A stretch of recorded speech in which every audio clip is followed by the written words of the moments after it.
ప్రియవ్రతరాజు నా తపస్సుకు వెళ్ళితే బ్రహ్మదేవుడే వచ్చి అతన్ని కన్విన్స్ చేసి తీసుకొస్తాడు అని అంతా చెప్పుకున్నాం. ఆయన చాలా చక్కగా రాజ్యపాలన చేస్తున్నాడని చెప్పుకున్నాం. ఇంకా అతను ఏం చేస్తున్నాడట, అతడు చేసినట్లాంటి పనులు చాలా చాలా గొప్ప పనులు, అది సర్వేశ్వరుడు తప్ప ఇంకెవరు చేయలేరు అని చెప్తున్నారండి. రాత్రిపూట చీకటి అవుతుంది ఎక్కడైనా. ఆ రాత్రిపూట ఉండే అంధకారాన్ని తొలగించే ప్రయత్నంలో అతను ఏం చేసేవాడట, తన రథ చక్రం ఉంటుంది కదా, ఆ అంచుల గాడులతో 7 సముద్రాలని రూపొందించినాడటండి. చీకటి ఉండకూడదు అని చెప్పి అలా చేసేవాడట. రథపు చక్రపు అంచుల గాడులతో 7 సముద్రాలను రూపొందించినాడట. తరువాత ప్రాణుల యొక్క జీవన అంటే మనుగడ కోసం ఏం చేసినాడు అంటే, ఈ పృథివిని 7 ద్వీపాలుగా విభజించినాడటండి. ప్రతి ద్వీపంలో వేరువేరుగా నదులు, పర్వతాలు, వనాలు ఇట్లాంటి వాటి సరిహద్దులనంతా నిర్ణయించినాడట. అట్లా అంటే ఎంత చక్కగా ఆయన దూరదృష్టితో ఇలా చేసినాడంటే గొప్ప దార్శనికుడు అని చెప్తుంది భాగవతం అతన్ని. కానీ ఇంత ఉన్న అతను ఏమనుకున్నాడంటే, ఎక్కడెక్కడ ఏమేమి ఐశ్వర్యం ఉందో స్వర్గలోకంలో, పాతాళ లోకంలో, మర్త్యలోకంలో అన్ని చోట్ల ఉన్న ఐశ్వర్యం అతనికి లభించిన తర్వాత ఎంతో క్రియాశక్తి, యోగశక్తి అతనికి వశమై ఉన్నా అతడు దాన్నంతా అసత్తుగా భావించినాడట. అంటే భగవద్భక్తుడు అలా ఫీల్ అవుతాడు అనమాట. ఇవన్నీ కూడా నశ్వరాలు, ఇది కాదు నాకు కావలసిందని భావించేవాడు. ఇది విని శుకుల వారిని అడుగుతున్నాడు పరీక్షిత్, అది ఏమదంతా అంటే ఎట్లా ఉంది, భూగోళ వర్ణన అంతా చెయ్యరా మీరు అని పరీక్షిత్ మహారాజు భాగవతంలో అడుగుతాడండి. ఎవరిని అడుగుతాడు? శుకుల వారిని అడుగుతాడు. అది కూడా చాలా ఇంట్రెస్టింగ్ గా ఉంటుంది మనకు. అంటే పురాణాలలో చెప్పబడిందండి. కొంతమంది ఏమనుకుంటారు ఇదంతా వేరే వేరే దేశాలు అనుకుంటారు. కాదు, ఇదంతా కూడా మన భూభాగమే అనమాట, వేరే ఎక్కడో ఉన్నది కాదు. మన కంటితో చూడలేదండి. మనం జనరల్ గా సత్యం అంటే ఏమనుకుంటామంటే, మనం కంటితో చూసేది మాత్రమే సత్యం అనుకుంటాం. కానీ అదే కాదు, చూడని సత్యం కూడా చాలా చాలా ఉంది. అంటే మనకు ఆ చూసే చూపు లేదు, అంటే ఓన్లీ కంటి చూపు ఉంది, కానీ లోపల అంతర్ముఖమై చూడగలిగిన చూపు మనకు లేదనమాట. అట్లా భూమిలో మనం ఇప్పుడు ఏమేమైతే చూస్తున్నామో ఇదంతా చాలా మైన్యూట్ అనమాట. అంటే కొంచెమే చూస్తున్నాం మనం. చూడని అద్భుతమైన విశేషాలు ఈ భూమిలో చాలా ఉన్నాయి అని చెప్తుంది భాగవతం. ఏమున్నాయట అంటే 7 ద్వీపాలు 7 సముద్రాలతో కూడుకొని ఉందండి భూమి. ద్వీపం అంటే ఐలాండ్, చుట్టూ నీరు, మధ్యలో భూమి. ఆ భూమి మధ్యలో మేరు పర్వతం ఉందండి. మనం ప్రతిదినం చెప్పుకునే సంకల్పంలో వస్తుంది, మేరోహో దక్షిణ పార్శ్వే అని చెప్పుకుంటాం చూడండి. ఆ మేరు పర్వతం ఉంది. ఇదట చాలా విశేషమైందండి ఈ మేరు పర్వతం. మొత్తం భూమికి మధ్యలో ఉందన్నమాట ఇది. అది కూడా ఎలా ఉంది అంటే, కమలానికి మధ్యలో ఉంటుంది చూడండి ఒకటి తూడులాగా, అట్లా అది కిందికి ఉంటుంది ఆ తూడు. అట్లా ఈ పర్వతం యొక్క కింద భాగం ఉంది కదా, అది షార్ప్ గా ఉంటుందట. ఈ కమలం లాగా తూడు ఎలా పలచగా ఒక నాళము లాగా ఉంటుందో మేరు పర్వతం అలా ఉంటుందట. పైన వెడల్పుగా ఉంటుంది, కింద షార్ప్ గా ఉంటుందట. ఆ కింద షార్ప్ గా ఉన్నది ఎంత ఉంది అంటే 16,000 యోజనాలు ఉందటండి. షార్ప్ గా ఉన్న ప్రదేశం యొక్క అప్రాక్సిమేట్ కొలతట 16,000 యోజనాలంట. ఒక యోజనం అంటే అందాజుగా 4 మైళ్ళు అండి, అప్రాక్సిమేట్ గా 4 మైళ్ళు. ఈ పర్వతం యొక్క వేరు, మేరు పర్వతం యొక్క వేరు ఎంత ఉంది అంటే 16,000 యోజనాలంతా భూమిలోకి ఉందట. ఇంకా ఊహించండి అది ఎంత పెద్ద పర్వతం అయి ఉంటుంది. కింద తక్కువ, పైన విశాలంగా ఉంటుందట.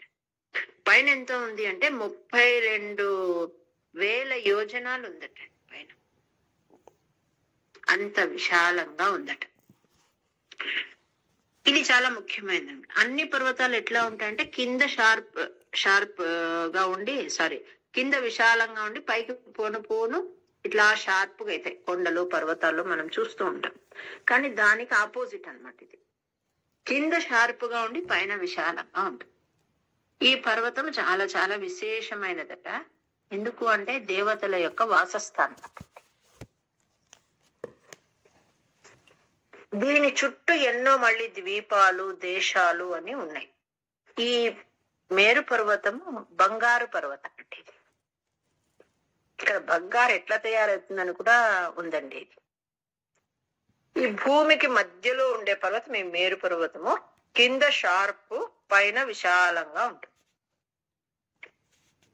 కాబట్టి ఇట్లా కింద షార్ప్ గా ఉంది కాబట్టి బ్యాలెన్స్ తక్కువ అన్నమాట. అది కొంచెం పడిపోయే అవకాశం ఉంటుంది.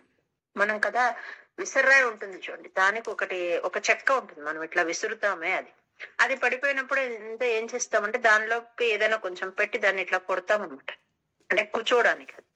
అట్లా ఈ పర్వతము కింద షార్ప్ గా ఉండి పైన విశాలంగా ఉండడంతో అది పడిపోయే ఛాన్స్ ఉంటుంది. కాబట్టి దీనికి 4 వైపులా 4 అవష్టంభ పర్వతాలు ఉన్నాయి. ఇప్పుడు మనం దేని గురించి చెప్పుకుంటున్నామో భూగోళ వర్ణనలో మేరు పర్వతం గురించి చెప్పుకుంటున్నాం. 4 ఉన్నాయట పర్వతాలు, ఆధార పర్వతాలటండి. వాటి పేర్లు కూడా చెప్పినారండి. ఏమవి అంటే మేరు పర్వతం అట. మేరు పర్వతానికి చుట్టూ ఉన్న పర్వతాలు మందర, మేరు మందర, సుపార్శ్వ, కుముద. రిపీట్: మందర పర్వతము, మేరు మందర పర్వతము, సుపార్శ్వ, కుముద. వీటిలో మనకు పరిచయం ఉన్న పేరు వచ్చి మందర పర్వతం అండి. ఎట్లా పరిచయం అంటే దీన్ని మనం సముద్ర మథనంలో మందర పర్వతాన్ని తీసుకొచ్చి అమృతం వచ్చింది, ఆ పర్వతాన్ని తీసుకొచ్చి అక్కడ పెట్టి దేవదానవులు మథించినారు అని చెప్పుకున్నాం. ఈ పర్వతమే అన్నమాట, ఈ మేరు పర్వతమే అది. ఇట్లా దీని చుట్టూ ఉండే ఈ అవష్టంభ పర్వతాలు ఇవేవి మందర, మేరు మందర, సుపార్శ్వ, కుముద. ఈ 4 పర్వతాలలో మళ్ళీ 4 సరోవరాలు ఉన్నాయట. ఇవి మామూలు సరోవరాలు కావట.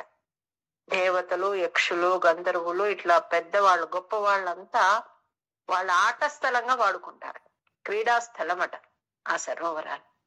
ఆ సరోవరాలలో ఉత్పన్నమయ్యే పదార్థం కూడా ఏమేమి ఉంటుందంటే ఒక్కొక్క సరోవరంలో ఒక్కొక్క పదార్థం అట. ఒక దానిలో పాలు, ఒక దానిలో తేనె, ఒక దానిలో చెరుకు రసం, ఒక దానిలో చాలా తీయటి మంచినీరు ఉంటాయట. ఈ సరోవరాలలో పాలు, తేనె, చెరుకు రసము, మంచినీరు ఉంటుందట. ఇవి తాగడం వల్ల ఏమవుతుంది అంటే వాళ్లకు ఇంకా ఆకలి దప్పికలు ఉండవటండి. అమృత సదృశాలు అంటారు ఈ పదార్థాలు. ఇవే కాకుండా 4 పర్వతాలలో 4 సరోవరాలు ఉన్నాయి. 4 నందనవనాలు కూడా ఉన్నాయి. ఎంత పెద్దగా ఉందో చూడండి. మనము ఊరికే చెప్పుకుంటాం అంతే మందర పర్వతం అనే, దానికి ఇంత సపోర్ట్ ఉందన్నమాట. 4 వనాలు ఉన్నాయట, గొప్ప వనాలు. అందులో ఒకటి నందనవనం. ఇది మనం ఇంద్రుని నందనవనము అని చెప్పుకుంటాం, అదే అన్నమాట. ఇది మందర పర్వతంలో ఉండేది. ఒక్కొక్క పర్వతంలో ఒక్కొక్క వనం ఉందన్నమాట. మేరు మందరలో చైత్రరథం అనే తోట ఉందట. సుపార్శ్వలో విప్రాజక అని ఉందట. కుముదాలో సర్వతోభద్ర అనే తోటలు ఉన్నాయట. నందనవనము, చైత్రరథము, విప్రాజకము, సర్వతోభద్రం అనే తోటలు ఉన్నాయట. వీటిల్లో మళ్ళీ విశేషమైన చెట్లు ఉన్నాయట. వాటి గురించి అవసరం లేదు కానీ మేరు పర్వతంలో ఉండే ఒక విశేషమైన చెట్టు గురించి మనం చెప్పుకున్నామంటే, ఆ మేరు మందరంలో జంబూ నేరేడు చెట్టు ఉందట.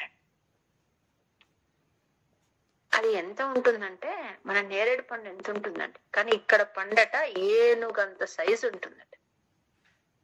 ఇక్కడ మేరు మందరం అనే చోట ఉండే జంబూ నేరేడు యొక్క ఫలం అంట ఒక్కొక్కటి ఏనుగంత సైజు ఉంటుందట.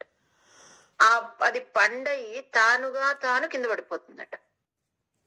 కింద పడి దాని జ్యూస్ అంతా పడుతూనే పగిలిపోతుంది కదా, ఆ జ్యూస్ అంతా అలా కారిపోతుందట. కారి కారి కారి కారి నదిలాగా వెళ్తుందట. ఆ జ్యూస్ ఏదైతే ఉందో ఆ నీరే జంబూ నది అంట. ఇట్లా ఎన్నో ఫలాలు అవి పడి అది పగిలి దాని జ్యూస్ అంతా అక్కడ అలా పారుతూ ఉంటుందట. అందుకే దీనికి ఆ ద్వీపానికి జంబూ ద్వీపం అని పేరట. మన సంకల్పంలో చెప్పుకునే అన్ని విశేషాలు ఇవేనండి. మనం ప్రతిరోజు జంబూ ద్వీపే భరతవర్షే అని చెప్పుకుంటాం, ఈ మేరోహో దక్షిణ భాగే అని చెప్పుకుంటాం. ఇవన్నీ అన్నమాట. అదట పారుతూ వస్తుందట ఆ నేరేడు పండు యొక్క జ్యూసు. అలా నదిలాగా వస్తూ వస్తూ అక్కడున్న ఇసుకతో కలుస్తుందట. ఆ ప్రదేశానికి గాలి వీచినప్పుడు అది బంగారుగా ఫార్మ్ అవుతుందటండి. ఆ జంబూ ఫలము జ్యూసు కారి కారి కారి కారి ఇసుకతో కలుస్తుందట. ఈ రెండిటి పైన గాలి అలా వీచినప్పుడు అది బంగారుగా ఫార్మ్ అవుతుందట. ఆ బంగారంకుండే పేరే జంబూ నదము అన్నమాట. ఏం చేస్తారు దీంతో అంటే, దేవతలు వేసుకునే ఆభరణాలన్నీ ఈ జంబూ నదంతో తయారైనవి. ఇంకా భగవంతుడు వేసుకునే వస్త్రం ఉంది కదండి, అది బంగారుతో తయారైంది, పీతాంబరం అంటాం కదా, అది కూడా ఈ జంబూ నదం దగ్గర తయారైనదేనట. అందుకని ఈ జంబూ నదం గురించి మనం చెప్పుకోవాలి అని అనుకున్నాను. ఇంకా వీటి చుట్టూ ఎన్నో దేశాలు ఉన్నాయండి. దేశాలు లేక వర్షాలు అంటారన్నమాట. అంటే ఉత్తరము, దక్షిణము, తూర్పు, పడమర అన్ని చోట్ల ఒక్కొక్కటి అలా ఉన్నాయి. ఇప్పుడు మనం ఫస్ట్ శ్లోకంలో చెప్పుకున్నది ఇళావృత వర్షము అని. ఇది 9,000 యోజనాలు ఉంటుందటండి. ఒక్కొక్కటి అలా ఉంటుంది, 9,000 యోజనాలు. అంటే మేరు పర్వతానికి సెంటర్ లో చుట్టూ ఉండేది ఇళావృతం. ఇక్కడట ఓన్లీ స్త్రీలు మాత్రమే ఉంటారట, పురుషులు ఉండరట. ఒక్కరే పురుషుడు. ఎవరు అంటే పరమశివుడు. ఈ ఇళావృత వర్షం ఈశ్వరుడు ఒక్కడే మగవారు, ఇంకందరు ఆడవాళ్ళు ఉంటారు. ఎందుకు అలా జరిగింది అంటే, ఒకసారి శివపార్వతుల ఏకాంతంలో ఋషిమునులంతా అక్కడికి భక్తాదులంతా వచ్చేటప్పటికి అమ్మవారు సిగ్గు ఫీల్ అయిందట. అందుకు పరమాత్మ ఇక్కడ ఎవరు ఉండకూడదు, తన ఏకాంతానికి భంగం ఉండకూడదు, పార్వతీదేవి ఏకాంతానికని ఇక్కడికి ఎవరైనా వస్తే వాళ్ళందరూ కూడా ఆడవాళ్ళు అయిపోతారని చెప్పింటాడటండి. అందుకు అక్కడ ఇంకెవరు ఉండరట. అక్కడున్న అంతమంది స్త్రీలతో కలిసి పరమశివుడు ఎవరిని ధ్యానిస్తాడు అక్కడ అంటే, సంకర్షణ రూపంతో పరమాత్మ యొక్క ఆరాధన జరుగుతుందట. అట్లాంటిది ఇప్పుడు మనం చెప్పుకుంటూ ఉండే ఈ మొదటి శ్లోకం. మధ్యోద్భవే భువ ఇళావృత నామ్ని వర్షే గౌరీ ప్రధాన వనిత జనమాత్ర భాజీ శర్వేణ మంత్రణుతిభిః సముపాస్యమానం సంకర్షణాత్మకమధీశ్వర సంశ్రయే త్వాం. ఆ భూమికి మధ్య భాగంలో ఉండే అక్కడ స్త్రీలు మాత్రమే ఉండే ఇళావృత వర్షం అనే చోట శంకరుడు వేద మంత్రాలతో ఆ పరమాత్మ స్థుతిని చేస్తూ ఉంటాడట. ఎట్లా? సంకర్షణ రూపంలో. అట్లా అంటే నిన్ను నేను ఆశ్రయిస్తాను అని భట్టాత్రి చెప్తూ వృతం గురించి చెప్పుకున్నాం. ఇట్లాంటివి చాలా ఉన్నాయండి అక్కడ. మొదటి 1 నుంచి 9 శ్లోకాలంతా ఆ జంబూ ద్వీపంలో ఉండే రకరకాల సబ్ కాంటినెంట్స్ అనుకోండి, వాటి గురించి వర్ణిస్తుంది. ఇప్పుడు భద్రాశ్వము అనే ఒక ప్రదేశం గురించి చెప్తున్నారు. అది ఇళావృతానికి తూర్పు దిక్కున ఉంటుంది అని. అక్కడట హయగ్రీవ స్వామి యొక్క రూపాన్ని భద్రశ్రవులు అనే వాళ్ళు స్తుతిస్తూ ఉంటారటండి. ఎట్లా అంటే, అక్కడంతా ఉండే వాళ్ళు అధ్యాత్మ విద్యా శ్రవణం చేసిన వాళ్లే ఉంటారటండి ఋషులు. వాళ్ళంతా ఏం చేస్తూ ఉంటారంటే, హయగ్రీవ రూపంలో ఆ పరమాత్మని ఆరాధన చేస్తూ ఉంటారట. ఆ భద్రాశ్వ వర్షంలో ఎప్పుడు ధ్యానిస్తూ ఉంటారట. భద్రాశ్వనామక ఇళావృత పూర్వ వర్షే భద్రశ్రవోభిర్ఋషిభిః పరిణూయమానం కల్పాంత గూఢ నిగమోద్ధరణ ప్రవీణం ధ్యాయామి దేవ హయశీర్షతనం భవంతం. ఈ అన్నిటికీ ఇప్పుడు ఇళావృతం నుంచి ఎటువైపు వెళ్ళాలి అని చెప్పుకుంటూ వస్తున్నారంటే, ఈ ఇళావృత వర్షానికి దక్షిణ దిక్కులో ఉంది ఏముంది అంటే హరివర్ష దేశము అని ఉందట. హరివర్షము. ఇక్కడ ఒక్కొక్క ప్రదేశంలో ఒక్కొక్క రూపంతో పరమాత్మని ఆరాధన జరుగుతుంది. ఇక్కడ నృసింహస్వామి రూపంలో ఆయన శాంత రూపుడై తెల్లని ఆకారంతో ఉంటాడటండి. అట్లాంటి పరమాత్మ ఉపాసన జరుగుతుంది. నరసింహస్వామి అనగానే మనకు గుర్తు రావాల్సింది ఎవరు? ప్రహ్లాదుడు. ఆ ప్రహ్లాదుడు అక్కడ మిగిలిన పుణ్యాత్ములైన దైత్యులు అంటే రాక్షసులు, పుణ్యాత్ములైన దైత్యులతో కూడి అక్కడ నరసింహస్వామిని ఆరాధిస్తాడట ప్రహ్లాదుడు. ఇక్కడ హరివర్ష దేశంలో ఇక్కడటండి ఇవి ఏవైనా కూడా ఇవన్నీ కూడా ఎట్లాంటివి అంటే పుణ్యాత్ములు ఉండే ప్రదేశాలట. ఎట్లా ఉంటారు పుణ్యాత్ములు అంటే మన భారతదేశం అంతా కర్మభూమి అన్నమాట. ఇక్కడ పుట్టే వాళ్ళంతా కర్మ చేసి పాప పుణ్యాలు వాళ్ళ అకౌంట్ లో వేసుకుంటారు. అట్లా చేయడానికి అనువైన ప్రదేశమే మన భారత భూమి అన్నమాట. ఇంకా మిగిలిన ఖండాలన్నీ ఎట్లా అంటే భోగ భూములట. అంటే స్వర్గంలో పుణ్య ఫలాలు అనుభవించిన తర్వాత మిగిలిన చోట ఈ ఖండాలలో పుడతారట. అంటే ఈ కింపురుష హరి, ఇప్పుడు మనం చెప్పుకుంటూ ఉండే హరివర్షము, ఈ ఖండమన్నా దేశమన్నా ఒకటే. భద్రాశ్వము, కేతుమాలము, అట్లా ఇవన్నీ రకరకాల దేశాలు లేక ఖండాలు అన్నమాట. ఇక్కడట పుణ్యం అయిపోయి స్వర్గలోకం తర్వాత ఇక్కడ వచ్చి ఉంటారటండి. వాళ్ళకట ఎంత ఉంటుంది ఆయుష్ అంటే 10,000 సంవత్సరాల ఆయుష్ ఉంటుందట మిగిలిన ఈ ఖండాలలో ఉన్న వాళ్ళకు బలం ఎంత ఉంటుంది అంటే 10,000 ఏనుగుల బలం ఉంటుందట అక్కడ ఉన్న జనాలకు. ఆ ఋషిమునులు కావచ్చు, వీళ్ళందరికీ రోగం అనేది అసలు ఉండదట. వాళ్ళకు ఎప్పుడు శరీరము ఆరోగ్యకరంగా ఉంటుందట. ఇంకా దుఃఖము బాధ అనేది అసలు ఉండదట. వాళ్ళ శక్తి ఎంతటిది అంటే దేవతలతో వాళ్ళు మాట్లాడతారు, వాళ్ళతో కలిసి ఆటపాటలు ఆడతారటండి. అంత శక్తి ఉంటుందట. ఇవేవో వేరే దేశాలు కావండి, ఇదంతా గుప్తంగా పుణ్యాత్ములుండే దేశాలు. అంటే జంబూ ద్వీపంలో వచ్చిన ఈ మిగిలిన ఖండాలలో వాళ్ళ శక్తి అలా ఉంటుందట.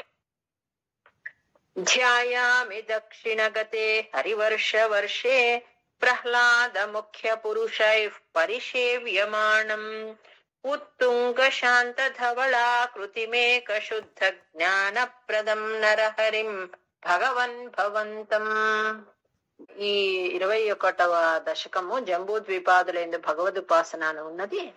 ఒక్కొక్క శ్లోకం ఒక్కొక్క పరమాత్మనికి విశేషమైన శ్లోకం అండి.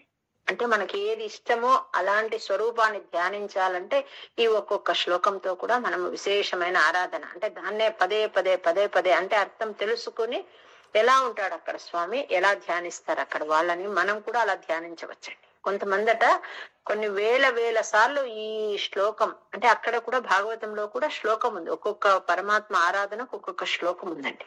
అట్లా ఆ ఎలా ఆరాధిస్తారని ఆ మంత్రపూర్వకమైన ఆ శ్లోకాలతో ఆరాధిస్తారట. ఇప్పుడు ఈ నారాయణీయంలో వస్తున్న ఈ శ్లోకాలను కూడా ఎక్కడెక్కడ ఏ స్వరూపం గురించి చెప్తూ పోతున్నామో ఆయా శ్లోకాన్ని అదే అదే అదే పట్టుకుని ఆరాధించే వాళ్ళు ఉన్నారట. ఇప్పటికీ ప్రహ్లాదుడు అక్కడ పరమాత్మని ఆరాధిస్తూ ఉంటాడు అని చెప్తారన్నమాట. ఇప్పుడు మనం చెప్పుకున్నామే అక్కడ ఎట్లా ఉంటాడట ఆయన అంటే తెల్లటి శాంత విగ్రహంతో జ్ఞానాన్ని ప్రసాదిస్తూ ఉండే ఆ నరసింహస్వామిని ధ్యానిస్తూ ఉంటాడు. నెక్స్ట్ వర్షే ప్రతీచి అంటే ఈ ఇలావృత వర్షానికి పడమట దిక్కున అని. పడమట దిక్కున లలితాత్మని అంటే చక్కగా అందంగా ఉండే కేతుమాలం అనే ఒక భూప్రదేశం ఉంది. అక్కడ లక్ష్మీదేవి, లక్ష్మ్యా అంటే లక్ష్మీదేవి లక్ష్మితో ఉపాసింపబడతాడు. ఇంకా ఎవరెవరితో ఉపాసింపబడతాడు అంటే ప్రజాపతి సుతైశ్చ, ఆ బ్రహ్మ మానస పుత్రులైన సనక సనందాదులు అమ్మవారి లక్ష్మీదేవి కలిసి అక్కడ పూజిస్తూ ఉంటారు పరమాత్మ. ఎట్లా పూజిస్తూ ఉంటారట అంటే అమ్మవారి కోసం మన్మథ రూపంలో ఉంటాడు పరమాత్మ. అక్కడ ఆ రూపాన్ని వాళ్ళు సేవిస్తూ ఉంటారు. ఎక్కడ? కేతుమాలం అనే ప్రదేశం. లక్ష్మీదేవి తర్వాత సనక సనందాదులు ఎప్పుడు సేవిస్తూ ఉంటారంట. అక్కడ అందంగా ఉంటాడట పరమాత్మ. తర్వాత మన్మథ రూపంలో ఉంటాడట. దీన్ని ప్రద్యుమ్న అని కూడా అంటారు. వర్షే ప్రతీచి లలితాత్మని కేతుమాలే లీలా విశేష లలిత స్మిత శోభనాంగం లక్ష్మ్యా ప్రజాపతి సుతైశ్చ నిషేవ్యమాణం తస్యాః ప్రియాయ ధృత కామతనం భజే త్వాం. వర్షానికి ఉత్తర భాగంలోనండి. అక్కడ రమ్యకం అనే ఒక మంచి ప్రదేశం ఉందట. రమ్యక దేశము లేక ఖండము అంటారనమాట. దీనికి ఎవరు అధిపతి అంటే వైవస్వత మనువు అన్నమాట. అతను ఆ మనువు ఈయన్ని ప్రార్థించి ఆయన్ని మెప్పిస్తాడటండి. మత్స్యావతార రూపుడైన నిన్ను ధ్యానిస్తూ ఉంటాడు అని చెప్తాడు. ఎట్లాగా అంటే మనకు మత్స్యావతార కథ వస్తుంది ముందు ముందు, అప్పుడు ఇంకా విశేషంగా తెలుస్తుంది. ఆ మంచి మంత్ర స్తోత్రాలతో ఆ పరమాత్ముని మెప్పిస్తాడనమాట. ఎవరు? ఈ మనువు, వైవస్వత మనువు. దానికి పరమాత్మ ప్రీతి చెంది కనిపిస్తాడండి, ఆయనకు దర్శనమిస్తాడనమాట. మత్స్య రూపంలో వచ్చి ఆ ఒక పడవలో ఆ ధాన్యాలను ఈ సప్త ఋషులను తీసుకుని వెళ్తాడనమాట. ఆ పడవకున్న కొక్కాన్ని దీనికి ఆ చేప యొక్క ఒక ఇట్లా ముళ్ళు లాంటి భాగం ఉంటే ఆ కూరకు వేసి తీసుకెళ్తాడు. అది మత్స్య అవతారంలో మనం చెప్పుకుంటాం. అట్లా ప్రళయంలో కూడా రక్షిస్తాడనమాట వీళ్ళందరినీ. అట్లాంటి ఆ స్వరూపాన్ని వైవస్వతం అని ఒక ధ్యానిస్తూ ఉంటాడటండి ఆ రమ్యక వర్షం. ఆ మత్స్యావతారం యొక్క మత్స్యుడి అనుగ్రహము ఆ మనువుకే కాదు మనందరికీ కావాలి అని చెప్తారండి. ఎందుకు అంటే మనం కూడా ఈ సంసారం అనే ఈ సముద్రంలో అట్లాగే ఈదులాడుతూ ఉన్నాం అనమాట. ఎప్పుడైనా ఇది మునిగిపోవచ్చు. కాబట్టి ఈ తాపత్రయాల నుంచి మనల్ని రక్షించాలి అంటే ఆ మత్స్యుడి సహాయం ఉండాలి అని చెప్తారు. ధాన్యాన్ని, ఆ సప్తర్షులని, ఆ మనువుని అందరినీ కూడా ఆయన ఎలాగైతే క్షేమంగా కాపాడినాడో అట్లా మనం కూడా మన నావని ఈయన చేతికి ఇచ్చేస్తే మనల్ని కూడా కాపాడతాడు అని చెప్తారనమాట ఈ మత్స్యావతారం గురించి. రమ్యే హ్యుదీచి ఖలు రమ్యక నామ్ని వర్షే తద్వర్షనాథమనువర్య సపర్యమాణం భక్తైక వత్సల మమత్ సరహృత్ శుభాంతం మత్స్యాకృతిం భువననాథ భజే భవంతం. ఇక్కడ ఔత్తరాహం అనే పదం ఉందండి. సమాహ్వయం ఔత్తరాహం అని, అంటే ఔత్తరాహం అంటే ఉత్తర దిక్కులో అని. ఇక్కడ ఈ అన్నిటికీ ఇలా వృతానికి ఉత్తర దిక్కు అనమాట. అది సెంటర్ పాయింట్ లాగా. అక్కడ హిరణ్మయం అనే ప్రదేశంలో ఉందంటండి. హిరణ్మయ ఖండము అంటారు. హిరణ్మయ వర్షము లేక హిరణ్మయ ఖండం. ఇక్కడ ఏ దేవత ఉపాసన జరుగుతుంది అంటే కూర్మ రూపి అయిన భగవంతుడి ఉపాసన జరుగుతుందట. ఇక్కడ పితృగణాలలో గొప్పవాడు విభూతి యోగంలో వస్తుంది అనమాట. ఏ ఏ గుంపులో ఎవరెవరు శ్రేష్ఠులు అని వాళ్ళలో అంతా నేను ఉన్నాను అని చెప్తున్నాడు అని చెప్పినాం కదా. అట్లా పితృగణాలలో అర్యముడు అనేవాడు శ్రేష్ఠుడండి. ఆ పితృగణాలలో గొప్పవాడైన అర్యముడు అనే అతను ఇక్కడ స్వామిని ఉపాసిస్తూ ఉంటాడండి. ఎట్లా ఉపాసిస్తూ ఉంటాడంటే ఆ కూర్మ రూపి భగవంతుని ఉపాసిస్తాడు. ఎట్లా ఉంటుంది చెప్పండి? ఈ కూర్మం అంటే ఆ మందర పర్వతాన్ని తీసుకొచ్చి ఆ కూర్మం పైన పెడతారు అని చెప్పుకున్నాం. ఆ మందర పర్వతం గురించి ఇందాక చెప్పుకున్నాం. ఎంత ఉంటుంది అది అంటే కృష్ణ పరమాత్మ గోవర్ధనగిరిని ఎత్తినది మనం ఎప్పుడు చెప్పుకుంటూ ఉంటాం. అంటే ఆ పర్వతాన్ని చిటికిన వేలుతో ఎత్తినాడు. ఇది ఎంత ఉంది అంటే దానికి చాలా రెట్లు పెద్దది. ఆ గోవర్ధనగిరికి చాలా చాలా రెట్లు పెద్దది. అంటే కింద 16,000 యోజనాలు, కింద షార్ప్ పాయింట్ 16,000 యోజనాలు, పైన విశాలంగా ఉండే ఆ పర్వతము 32,000 యోజనాలు అని. అట్లాంటి పర్వతాన్ని తన మోపు పైన పెట్టుకుని ఆయన ఈ కూర్మ రూపి అయి ఉన్నాడు. ఇంకా ఊహించండి ఆయన శక్తి ఎలా ఉంది, ఎంత పెద్దది, ఎట్లా. ఇక్కడ రెండు పదాలు ఉన్నాయండి, వాటి అర్థం రాసుకోండి. కర్మఠ, కామఠ.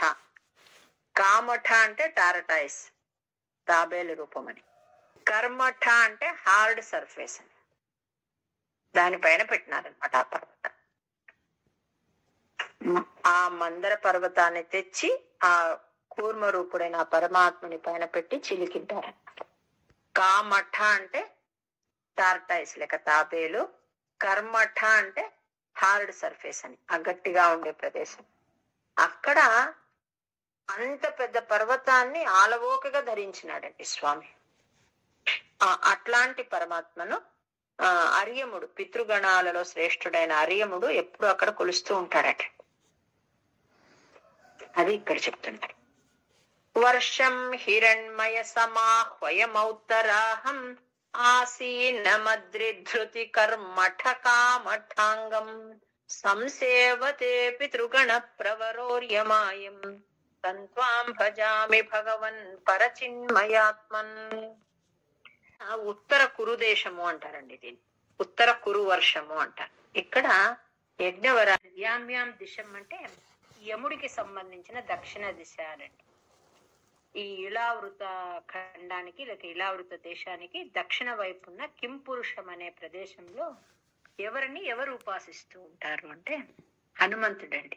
హనుమంతుడు శ్రీరామచంద్రమూర్తిని ఉపాసిస్తూ ఉంటాడటండి. ఒక్కొక్క ప్రదేశంలో విశేషంగా ఒక్కొక్క దేవతామూర్తి ఆరాధన జరుగుతుందని పైనుంచి చెప్తున్నాం. యజ్ఞవరాహమూర్తి గురించి, కూర్మ అవతారం గురించి అని. ఇక్కడ శ్రీరామచంద్రమూర్తిని హనుమంతుడు విశేషంగా ఆరాధన చేస్తూ ఉంటాడటండి. యామ్యాం దిశం భజతి కిం పురుషాఖ్య వర్షే సంసేవితో హనుమత దృఢ భక్తి భాజా సీతాభిరామ పరమాద్భుత రూపశాలి రామాత్మక పరిలసన్ పరిపాహి విష్ణు. సంబంధించిన ఈ శ్లోకాన్ని కూడా చాలా మంది విశేషంగా దీన్నే పారాయణ చేస్తారండి.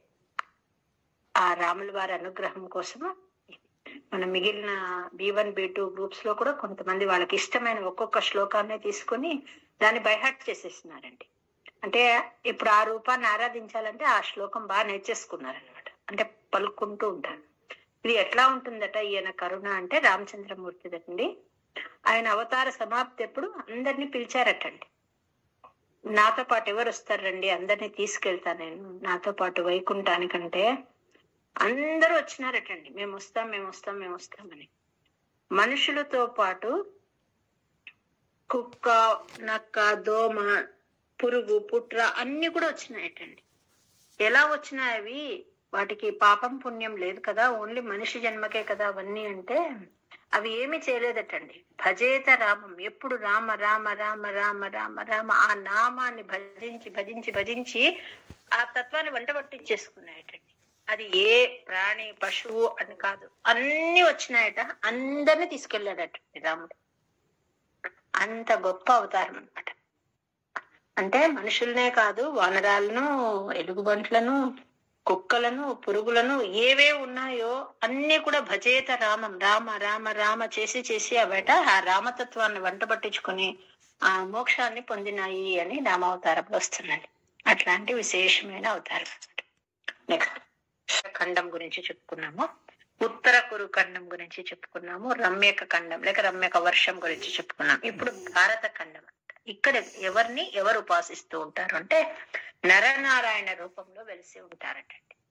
ఎప్పుడు సజ్జనులను రక్షిస్తూ అక్కడ ఉంటారు అని. నారదుల వారు మిగిలిన మహర్షులతో కూడి ఆ సాంఖ్యయోగం అనే స్థుతులతో పరమాత్మను ఆరాధిస్తూ ఉంటారట. ఇది ఎక్కడొస్తుంది అంటే బద్రీనాథ్ అంటాం చూడండి, ఆ బద్రీనారాయణుడు అండి. నరనారాయణుడు అంటే ఆ బద్రీనారాయణుడు. మనం చార్ధామ్ యాత్రలో వెళ్తామే బద్రీనాథ్, అదే అనమాట. ఆ ఎదురుగున్న పర్వతము ఈ బద్రీనారాయణుడు, ఇదనమాట నరనారాయణుడు అంటే. భారత ఖండంలో మనం ఉపాసించే దేవుడు ఎవరు అంటే అక్కడ నారాయణుడు అండి. ఒక్కొక్క చోట ఒక్కొక్క స్వరూపాన్ని ఆరాధిస్తారని చెప్పినాం కదా. భారత ఖండంలో ఆరాధించేది నారాయణుని. ఎదురుగున్న పర్వతం నర పర్వతం. అది కూడా నరనారాయణ అవతారంలో 2 పర్వత రూపులే ఉండి ఉంటారు. ఆ ఎదురుగున్న కనిపిస్తుంది మనకు అక్కడ యాత్రకు వెళ్ళినప్పుడు. ఆ పర్వతమే నర పర్వతం అంటారు. ఇంకా లోపల ఉన్న మనం ఆ రష్ లో వెళ్తూ ఉంటాం, అంత గమనించి ఉంటామో లేదో దర్శనం అప్పుడు. కానీ ఆ బొమ్మ చూస్తే మీరు అక్కడ నారదుల వారు కూడా ఉంటారండి. ఆ ఫోటో చూడండి మీరు, ఆ బద్రీనాథ్ అక్కడ ఎవరెవరు ఉన్నారని చూస్తే అందులో నారదుల వారు కూడా ఉంటారన్నమాట. ఆయన విశేషంగా ఆరాధిస్తూ ఉంటారండి. శ్రీనారదేన సహ భారత ఖండ ముఖ్యైః త్వం సాంఖ్యయోగనుతిభిః సముపాస్యమానః ఆకల్పకాలమిహ సాధు జనాభిరక్షి నారాయణో నరసఖః పరిపాహి భూమన్. శ్రీ ఖండంలో ఏ ఉపాసన జరుగుతుందని చెప్తున్నారు. ఈ శ్లోకంలో మిగిలినన్ని కల్పేస్తూ ఉన్నారండి. ఏమది అంటే ప్లక్ష ద్వీపము అంటారు. అంటే అక్కడ జువ్వి పళ్ళు ఎక్కువగా ఉంటాయండి. ప్లక్ష ద్వీపంలో సూర్య రూపంలో ఆరాధన జరుగుతుంది. ఉంటాడట. శాల్మల ద్వీపంలో చంద్ర రూపం, ఇందు రూపం అంటే చంద్ర రూపమును, తర్వాత కుష ద్వీపంలో అగ్ని రూపం, వన్హి రూపం అంటే అగ్ని, వన్హి అంటే అగ్ని, అగ్ని రూపాన్ని, క్రౌంచ ద్వీపంలో జలాది దేవత రూపం అన్నమాట. తర్వాత శాఖ ద్వీపంలో వాయుదేవత రూపమును, పుష్కర ద్వీపంలో బ్రహ్మ రూపంలో పరమాత్మని ఆరాధిస్తూ ఉంటారట. ఇట్లా అన్ని సర్వదేవతా రూపుడైన నిన్ను మానవులు వేరే వేరే ఖండాలలో, అంటే మన భారత ఖండం యొక్క గొప్పతనం, ఇంత పెద్ద విశాల భారతదేశంలో ప్రతి చోట భగవద్ ఆరాధన జరుగుతూనే ఉంటుందండి. ఒక్కొక్క చోట ఒక్కొక్క స్వరూపానికి అన్ని చోట్ల జరుగుతుంది. ఆ మానవులందరూ కూడా నిన్ను అన్ని ద్వీపాలలో, అన్ని ఖండాలలో, అన్ని చోట్ల నీ ఆరాధన జరుగుతోంది అని చెప్తున్నారు. ప్లాక్షేర్క రూపమై శాల్మల ఇందు రూపం ద్వీపే భజంతి కుశనామని వన్హి రూపం క్రౌంచేంబు రూపమథ వాయుమయం చ శాకే త్వాం బ్రహ్మ రూపమై పుష్కర నామ్ని లోకాః సర్వైర్ధ్రువాదిభిరుడు ప్రకరైర్గ్రహైశ్చ. అదొక్కటి, ఆ లైన్ ఒక్కటి కొంచెం విడదీసి రాసుకుంటే ఏం కష్టం లేదు. అక్కడట ఎక్కడిది అంటే క్షీరసాగరంలో శయనించి ఉన్న ఆ నారాయణ్ని అడ్రస్ చేస్తున్నారు. ఇక్కడ ఒక విశేషమైన రూపం అండి, శింశుమార రూపము అంటారు. శింశుమారం అంటే తేలు ఆకారం, తేలులాగా ఉన్న రూపం అన్నమాట. అట్లాంటి ఆ శింశుమార రూపం అంటారు దాన్ని. దాని యొక్క పృచ్ఛం అంటే తోక అన్నమాట. ఆ తోక తర్వాత మిగిలిన అన్ని అవయవాలలో ఈ స్వరూపాలన్నీ ఉన్నట్టుగా ఒక బొమ్మ ఉంటుంది. నేను దాన్ని షేర్ చేస్తాను, మీకు అర్థమవుతుంది. ఆ తోక దగ్గర ఈ ధ్రువుడు మొదలైన వాళ్ళు, అంటే ఉడు ప్రకరైశ్చ సర్వైర్ ధ్రువాది భిరుడు ప్రకరైర్ గ్రహైశ్చ, అంటే ధ్రువుడు మొదలైన జ్యోతిర్మండలాలతో, అశ్విని మొదలైన వేరే నక్షత్రాలతో విరాజమానుడే ఉంటాడట. అన్ని గ్రహాలన్నీ అక్కడ ఉన్నట్లుగా కనిపిస్తుందట. ఆ రూపంలో నిన్ను మహాత్ములు ముప్పూటల, అంటే పొద్దున, మధ్యాహ్నము, సాయంకాలము నిన్ను ఉపాసిస్తూ ఉంటారు. 3 సంధ్యా సమయాలలో నిన్ను ఉపాసిస్తూ ఉంటారు. అలాంటి ఓ శింశుమార రూపమా, నాకు నరకం కలగకుండా ఉండేటట్లు, నా పాపాలన్నీ దూరం అయ్యేటట్లు నన్ను అనుగ్రహించు అని భట్టాద్రి వేడుకుంటూ ఉన్నారు. సర్వైర్ధ్రువాదిభిరుడు ప్రకరైర్గ్రహైశ్చ పుచ్ఛాదికేష్వయవేష్వభికల్ప్యమానైః త్వం శింశుమార వపుషా మహతాముపాస్యః సంధ్యాసు రుంధి నరకం మమ సింధుషాయిన్. ఇక్కడట పాతాళ లోకంలో ఆదిశేషుని రూపంలో పరమాత్మ పూజలు అందుకుంటాడటండి. ఎట్లా ఉంటాడట అంటే 1000 పడగలతో ఉంటాడటండి. ఎప్పుడు నీల వస్త్రాన్ని ధరించి ఉంటాడట. చేతులలో నాగలి ఉంటుందట. ఒక్కొక్క కుండలం ఉంటుందటండి. అన్ని తలలకు అన్ని కుండలాలు కనిపిస్తాయట. అవి ఇలా ఇలా ఊగుతూ ఉంటాయట. అంత విరాజమానంగా ఉంటాడట. అక్కడ నాగాంగనలు అంటే నాగదేవతలు, నాగ స్త్రీలు, వీళ్ళంతా కూడా పరమాత్మని విశేషంగా ఆరాధిస్తూ ఉంటారంట. ఇట్లా ఆదిశేష రూపంలో పూజలు అందుకుంటున్న ఓ గురువాయూరప్ప, నీవు నన్ను నా రోగ బాధ నుంచి విముక్తుని చెయ్యి అని గురువాయూరప్పని వేడుకుంటున్నారు భట్టాద్రి. పాతాళ మూల భువిశేష తనుం భవంతం లోలైక కుండల విరాజి సహస్రశీర్షం నీలాంబరం ధృతహలం భుజగాంగనాభిః జుష్టం భజే హరగదాన్ గురుగేహనాథ.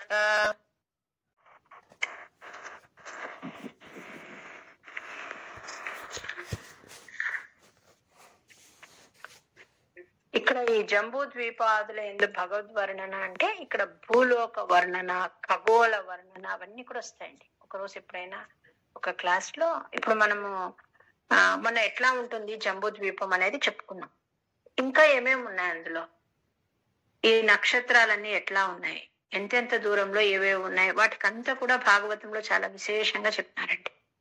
ఒకరోజు ఎప్పుడైనా అది చెప్పే ప్రయత్నం చేస్తాను.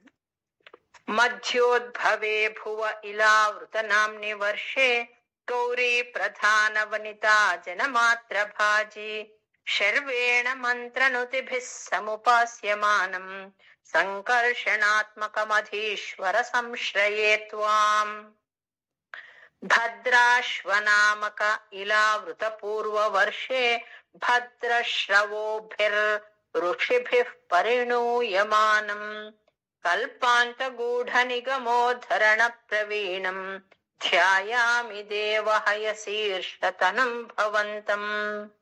ధ్యాయామి దక్షిణగతే హరివర్షవర్షే ప్రహ్లాద ముఖ్య పురుషైః పరిసేవ్యమానం. ఉత్తుంగ శాంతధవళాకృతిమేక శుద్ధ జ్ఞానప్రదం నరహరిం భగవన్ భవంతం. వర్షే ప్రతీచి లలితాత్మని కేతుమాలే లీలా విశేష లలిత స్మిత శోభనాంగం. లక్ష్మ్యా ప్రజాపతి సుతైశ్చ నిషేవ్యమానం. తస్యాః ప్రియాయ ధృత కామతనుం భజే త్వాం. రమ్యే హ్యుదీచి ఖలు రమ్యక నామ్ని వర్షే తద్వర్షనాథమనువర్య సపర్యమాణం. భక్తైకవత్సల మమత్, అక్కడ మమత్ అని రాసుకోవాలి. భక్తైకవత్సల మమత్ సరహృత్సుభాంతం మత్స్యాకృతిం భువననాథ భజే భవంతం. వర్షం హిరణ్మయ సమాహ్వయమౌత్తరాహం ఆసీనమద్రిధృతి కర్మఠ కామఠాంగం. కామఠ అంటే టర్టైస్, కర్మఠ అంటే హార్డ్ సర్ఫేస్. వర్షం హిరణ్మయ సమాహ్వయమౌత్తరాహం ఆసీనమద్రిధృతి కర్మఠ కామఠాంగం. సంసేవతే పితృగణ ప్రవరోర్యమాయం తంత్వాం భజామి భగవన్ పరచిన్మయాత్మన్. కించోత్తరేషు కురుషు ప్రియయాధరణ్యా సంసేవితో మహితమంత్రనుతి ప్రభేదైః. దంష్ట్రాగ్రఘృష్ట ఘన పృష్ఠ గరిష్ఠ వర్ష్మా త్వం పాహి విఘ్ననుత యజ్ఞవరాహమూర్తే.